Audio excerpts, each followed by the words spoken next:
Hello, I'm Jeff MacDonald, correspondent for the Living Church, and I have the pleasure of being here today with the Primate of Pakistan, the presiding bishop, Mr. Sami Azariah. Did I say that correctly? Yes. Okay.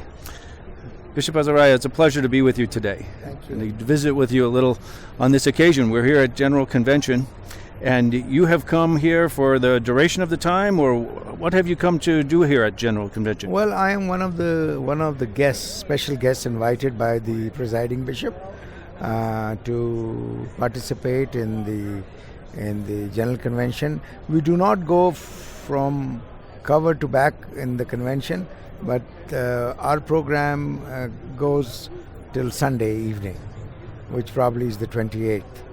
And then, of course, there are other matters which are in-house matters, and guests are not a part of the in-house matters. So we finish on Sunday. Mm-hmm.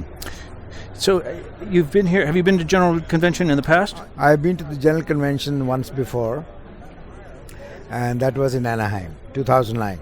Well, it's good to have you back here again today. Thank you. There's a lot happening in the church in Pakistan, and I wonder if you could tell our viewers a little bit about what's happening there right now.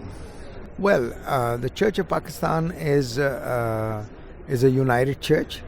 It's not an Anglican church in that way.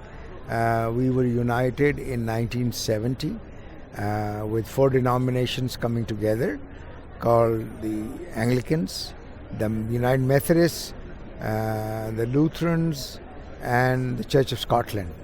So these were the four denominations which came together to form the United Church of Pakistan. But we do maintain a relationship with our former denominational, as we call them, mother churches or sister churches or brother churches, in whatever way you want to put it. We are a minority in Pakistan. Pakistan is a nation which is probably as big as the state of California and has a population of almost 190 million people. The Christians are 1.5% of the total population, which brings us to 1.5 million people. The large number of Christians would be Roman Catholics, and then is the Church of Pakistan. So we would be very close to about 900,000 members in our church. Is it safe to be a Christian there? And when I ask is it safe, I mean to be open. I know nothing is 100% safe in this world, but is it safe to wear your clericals, to walk in the streets, to make it known that you are a Christian, to wear a cross? Or do you feel like a target in the streets of the Pakistani cities? Well, when you wear a cross or when you wear a collar, people would stare at you. Certain areas of Pakistan, it may be difficult, but generally, yes, you could wear a cross. Some of them may not even understand it, but overall it is there. But there is a definite amount of discrimination, and one needs to recognize that there is this extremism, Islamic extremism, which has come over in the country. And Pakistan has become a victim of Islamic extremism after the whole Afghan issue, and this is affecting the relationship of Islam with very many non-Muslims living in that country, because Pakistan projects itself as a country for Muslims and for watching over the interests of Muslims. You mentioned earlier today about the cross, and the cross being central to the mission of God and the mission of the church, and that is a resonant or salient idea for you in your cultural context. Can you say something about how the violence in Pakistan, the extremism there, is related to and shaping what it means to be in ministry there in Pakistan? Well, violence and discrimination which we experience over there, to me, in the whole form of ministry, tries to make me humble to come down to recognize that I have to respect God's entire creation. And there is no such thing as unanimity in God's creation. There is diversity in God's creation. And how can I recognize the diverse elements of God's handicraft and respect it and love it? It is not easy. It's a very difficult exercise. I still believe one has to get over traditional, institutional, liturgical segments of religion to be able to come up to that level of recognizing that I need to respect the otherness of the other person. How can the churches of the Episcopal Church, the parishes of the church, and the dioceses of the church be helpful and supportive to you? Well, there are a number of ways that the Episcopal Church can help us. Number one, the Episcopal Church, although does not have a historical root and a connection with Pakistan, but the Episcopal Church in the form of its tradition and history as the Anglican, part of the Anglican Communion, is definitely connected with us, number one. Number two, the other way it can stand with us is to partnering with us in the whole element of advocacy on issues where injustice is done, where there is corruption. We need advocacy, we need the support of the church to be able to express what is happening to the marginalized, the minorities, the Christians in Pakistan with their authorities here. Can you give us an example when you think of advocacy and in anything specific? The concrete example I can give you is, for example, there is forced conversion. Number two, there is this law which is called the blasphemy law in Pakistan, where it is being misused and abused, and people are having difficult time. It creates a lot of fear. It's breaking relationships amongst people, and this is something which the Episcopal Church can share with their government. Look here, we are not asking you to remove the blasphemy law. What we are asking you to control the misuse of it and the abuse of the blasphemy law, which is creating so much of problem. And do you think that there's a strong role that if the church and the United Churches of the United States, through the National Council of Churches or other advocacy groups, could prevail upon the U.S. government, that we could really have an influence on this policy in Pakistan? Yes, I think the American government has a strong influence on the government of Pakistan. I will give you a very recent example.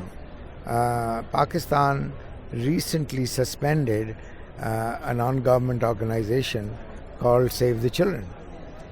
And Save the Children was being accused of either being in collaboration with the American government or some other things.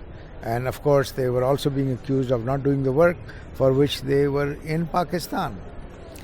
And once they suspended it, the very next day, the spokesman of the White House, the president, the representative of the president, said that the White House was not too happy at this decision of the government of Pakistan. And on the third day, the government withdrew the suspension. So there is influence if handled and directed in the right way. If the American government wants to get something out from Pakistan and does not have other interests involved in it, they will be able to get it out. But if they have other interests attached with it, then they will play diplomatically, they will play carefully, or they will come up and say, we do not want to get involved in the internal affairs of another independent nation. It sounds like it's important for the Christians of the United States, for the Episcopalians at this General Convention and beyond, to really be tuned in. And I think many do follow the news, but feel kind of helpless about what they can do. And that's really, when we see it in Pakistan or when we see it in many other parts of the world, there's a lot of prayers and a lot of hope that we can do, that certain things can be done. Yeah, I do appreciate and I'm grateful for the prayers and the concern of the churches here and in other parts of the world. for the situation that we live in the context of Pakistan. I think now we have come to a point where we want to go one step further, and that is action. And what are the different steps of action? Please be specific. One is accompanying the churches in their struggle. Now, when we have issues which are painful, when we have issues where we are hurt, when we have issues where extreme discrimination is exhibited, one way of doing it is accompanying us. And accompanying us is a group of people from this church coming and sitting with us and praying with us and talking to us. It is just like a friend, a neighbor who has some pain in his family, or who has a sickness in his family, or who's going through some challenges in his family. A real friend, a real partner would at least visit him. Yeah. How would a parish or a diocese arrange that? If there is a diocese, or if there is the Episcopal Church which decides, well, Pakistan has had 4 church bombings. We have lost 150 people in bombings. It's a time of grief and pain. We need to participate in the grief of the people. Just writing a letter or sending me an SMS text or an email is very good, and it shows your concern. But your physical presence, and I don't say that do it every year, but on certain times when you are there, it gives a different image. It also gives a message to the majority community that look here, this is a community worldwide, and they love and respect one another. They accompany with one another. So one could arrange that through your office, or that can be arranged through my office. They would find my office through the office of the presiding bishop. They have details of the Church of Pakistan there. They could come to any particular diocesan bishop and come through them. So they could come to the synod office. So there are various ways of doing it, and it necessarily does not have to be the office of the presiding bishop. It could be a diocese. It could be the Diocese of Los Angeles, for example.